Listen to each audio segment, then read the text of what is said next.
தேவனே நான் ஓமதண்டையில்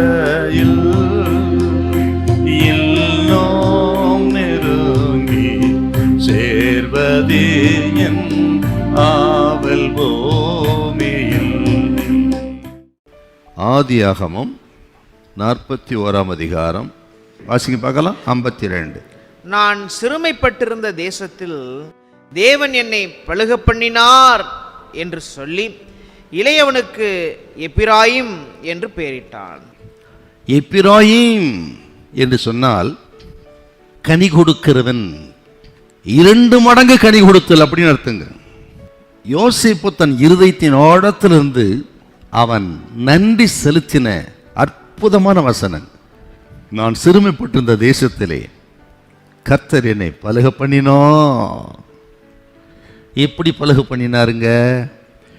2 மடங்கு கனி கொடுத்தல். அப்படின்னா எப்படி 2 மடங்கு ஆசை வச்சாரு?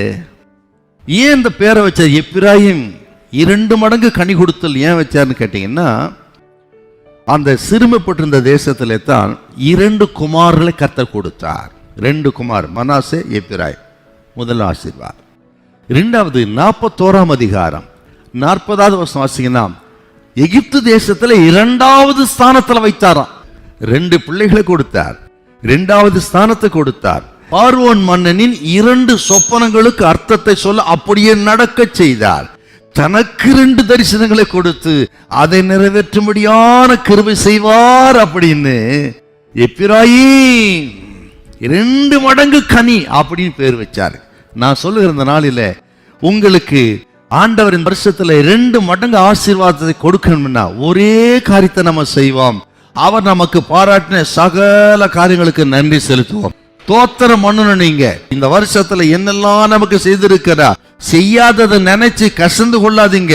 அதுக்கு பதிலாக எதையெல்லாம் இந்த வருஷத்துல கர்த்தர் நமக்கு செய்தார் எல்லாவற்றையும் நினைத்து நன்றி செலுத்தணும். முதல்ல தேவனே மறக்க செய்தாராம் அப்படின்னு வாசிக்க கேட்டோம் இல்லைங்களா? 51 வருஷத்துல தேவனே ஏன் தேவன் மறக்க செய்தார்? தேவன் ஏன் மறக்க செய்தார் இவன் கேட்டீங்கன்னா, யோசேப்பே நீ இதை மறக்கத்தான் வேணும். ஏன்னு கேட்டா, அந்த குடி இஸ்மவேலர்கள், போத்திபாரின் மனைவி போத்திபார், சிறைச்சாலை பானபாத்திரக்காரன், எல்லாரும் நான் பயன்படுத்தின கருவிகள். நீ எகிப்து தேசத்தில் அதிபதியா வருவதற்கு நான் அமைத்த படிக்கட்டுகள். கர்த்தருக்கு சொல்றாருங்க, உங்களை பார்த்து உங்களுக்கு துரோகம் செய்தவர்கள், நஷ்டம் அடைத்தவர்கள், அடிக்க நினைச்சவங்க அவங்க அல்லையா, நீ மேல வருவதற்கு, உன்னை உயர்த்துவதற்கு தேவன் வைத்த படிக்கட்டுகள். இந்த வருஷத்துல நஷ்டமா ஆக பாடுகளா உபத்திரமா தேவனை அமைத்திருக்கிறார். கர்த்தர் சொல்லுகிறார், உன்னை அடுத்த ஸ்தானத்துல 2 மடங்கு வைத்து உயர்த்தும்படி இந்த வருஷத்தில் நடத்தி இருக்கிறார். இந்த வருஷத்துல பட்ட பாடுகள் ஒண்ணும் வீணா போறதில்ல. துன்பத்தை கண்ட வருஷங்களுக்கு சரியா நன்மை நிரப்புகிற ஆண்டவர். கண்ணீரோடு விதைத்த நீங்கள் இனி கம்பீரத்தோடு அறுவடை செய்ய இருக்கிறீர்கள். உங்களை கொண்டு அவர் செய்கிற காரியம் பயங்கரமாக இருக்கும். அல்லேலூயா, அல்லேலூயா.